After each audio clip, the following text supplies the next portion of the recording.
Isa ka din ba sa mahilig sa maasim na pagkain? Tamang-tama dahil ang pag-uusapan natin ngayon ay isang prutas na karaniwang inihahalo bilang pang-asim sa mga pagkain. Ang bilimbi o mas kilala sa tawag na kamyas ay kilalang prutas na karaniwang makikita sa mga bansa sa Southeast Asia, kabilang na ang Pilipinas. Ayon sa mga pag-aaral, maraming mga benepisyo sa ating kalusugan ang halamang kahoy na ito, mula sa bunga nito, dahon at pati na sa mga tangkay. Ang kamyas ay naglalaman ng iba't ibang antioxidant at may astringent effects dahil sa taglay nitong mataas na acid. Dahil dito, narito ang mga benepisyo at maaaring paggamitan ng kamyas na marahil hindi mo pa alam.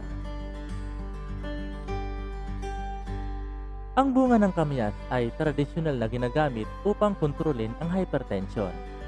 Ganito lang ang dapat gawin.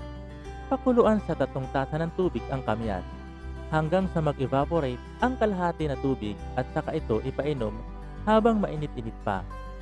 Para sa mainam na resulta, inirekomenda na inumin ito kada umaga.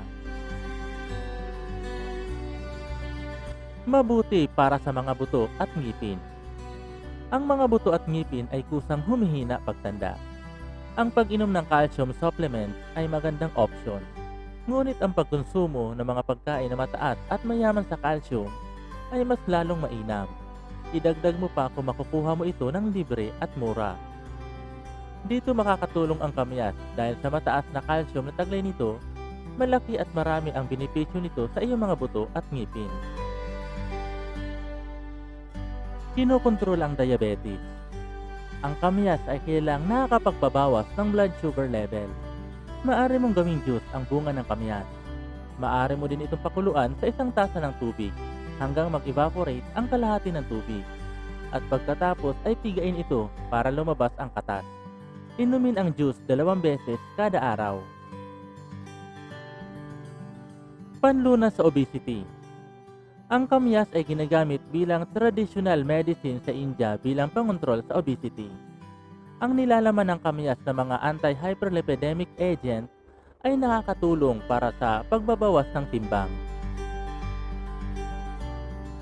Ang katas mula sa batang tangkay at dahon ng kamyas ay ginagamit din bilang traditional medicine para bawasan ang pamamaga ng katawan, rheumatism, pangangati at kagat ng insekto.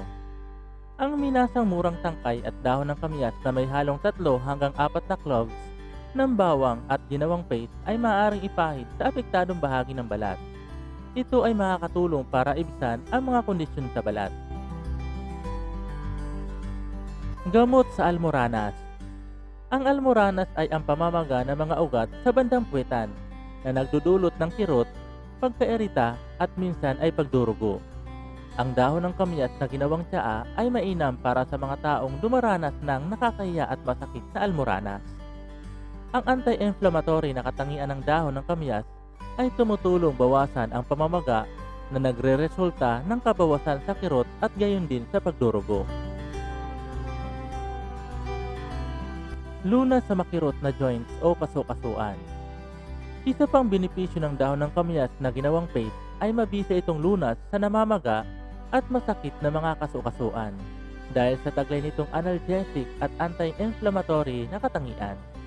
Ang tsaa ng dahon ng kamyas ay may pareho din positibong epekto sa mga kaso-kasuan kapag iyong ininom. Lunas sa lagnat at sipon. Ang decoction ng kamyas ay matagal ng panahong ginagamit bilang lunas sa lagnat. Ang mataas na vitamin C ng kamyas ay tumutulong din ibsan ang ubo at sipon. Pinapalakas nito ang immune system ng katawan. Gamot para sa makirot na mga muscles.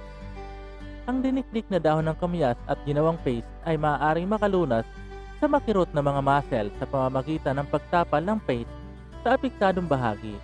Hindi gaya ng mga painkiller at anti-inflammatory na gamot, ang paste na dinikdik na dahon ng kamyas ay walang side effect.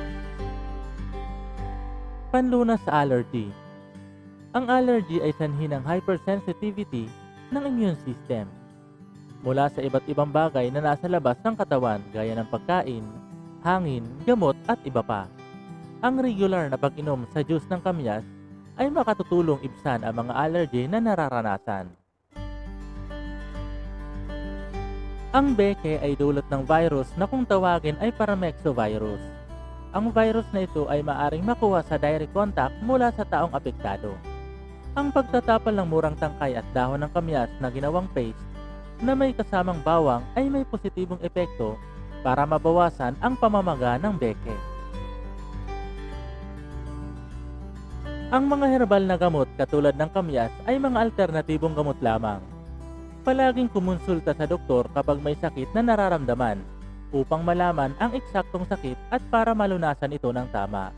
At bilang paalala, ang sobrang paggamit o pagkonsumo ng anumang herbal o gamot ay maaaring magdulot ng hindi maganda sa kalusugan. Gumamit at magkonsumo lamang ng tama para sa iyong kaligtasan. Ito pong muli si UCL. Maraming salamat po sa panunood. Hanggang sa muli po.